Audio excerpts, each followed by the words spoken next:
ఈరోజు మనం ఆమ్లెట్ సింపుల్గా చేసుకునేది ఎలా అనేది చూపిస్తానండి.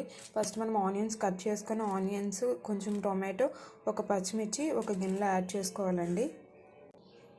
చాలా ఈజీగా అయిపోయే రెసిపీ అండి. తర్వాత ఎగ్ని కూడా ఇందులో బీట్ చేసుకోవాలండి. తర్వాత మొత్తం మిక్స్ అయ్యేలాగా బాగా మిక్స్ చేసుకోవాలండి. చూసారు కదా, ఇలా బాగా మిక్స్ చేసుకోవాలండి.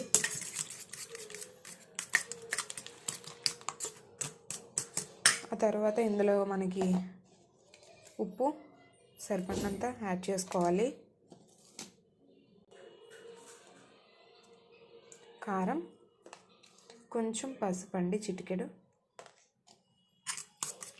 మళ్ళీ ఇవన్నీ మిక్స్ అయ్యేలాగా బాగా మిక్స్ చేసేసుకోవాలండి. చూసారు కదా, ఇలా బాగా మిక్స్ చేసేసుకోవాలి. చాలా ఈజీ, 1 minute రెసిపీ అనుకోండి చెప్పాలంటే. చాలా సింపుల్గా అయిపోతుంది. ఇవన్నీ బాగా మిక్స్ చేసేసుకొని ఇప్పుడు స్టవ్ మీద కళాయి పెట్టేసుకోవాలి. కళాయి పెట్టేసుకున్నానండి. యాక్చువల్లీ ఇది నేను క్యాప్సికమ్ కర్రీ చేశానండి. క్యాప్సికమ్ కర్రీ తీసేసి అందులోనే వేసేసుకుంటున్నాను ఆమ్లెట్ అనేది. కొంచెం మనకి పని తగ్గుతుంది కదండి, అందుకని నేను ఇలా క్యాప్సికమ్ కర్రీ చేసిన దాంట్లోనే చేసేస్తున్నాను. టేస్ట్ కూడా చాలా బాగుంటుంది కదండి, అది కూడా ఆ కళాయిలోనే చేస్తున్నాను కాబట్టి అందుకని చెప్పి నేను అందులోనే ఆమ్లెట్ వేసేస్తున్నాను.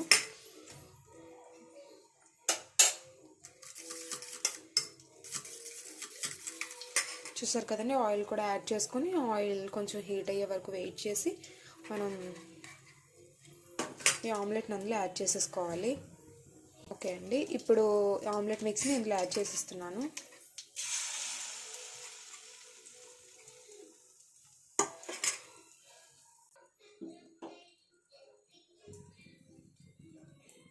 యాడ్ చేసేసానండి. 1 నిమిషం అలా ఉంచితే కొంచెం మనకి అది అప్పుడే కాకుండా విరిగిపోకుండా కొంచెం సేపు అయితే బాగా ఫ్రై అవుతుంది సైడ్స్ అంతా. అప్పుడు మనం కొంచెం తిప్పుకుంటే సరిపోతుంది. చూసారు కదండి, ఇప్పుడు ఆమ్లెట్ని మనం కొంచెం ముక్కలుగా చేసి కీమాలా చేసుకుంటే ఇంకా బాగుంటుందండి. ఇలా అయితే మా వారికి చాలా ఇష్టం, నేను అందుకని ఈ స్టైల్లో ఫ్రై చేస్తున్నాను. కాసేపు ఫ్రై చేసుకుంటే మనకి రెడీ అయిపోతుందండి. అన్నీ యాడ్ చేసేసుకున్నాం కదండి, కాసేపు ఫ్రై చేసుకుంటే లో ఫ్లేమ్ మీద ఫ్రై చేసుకోవాలండి. అప్పుడే మనకి టేస్ట్ చాలా బాగుంటుంది. అంటే మనకి కళాయి అనేది మాడిపోకుండా, అదేవిధంగా మనకి వెజ్జీస్ ఉన్నాయి కదండి, ఉల్లిపాయ ఇంకా టమాటా అనేవి బాగా మిక్స్ అవుతాయి, కుక్ అవుతాయి. అప్పుడు మనకి టేస్ట్ కూడా చాలా బాగుంటుందండి.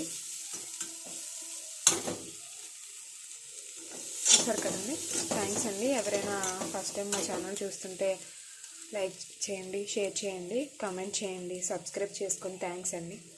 బాయ్ అండి.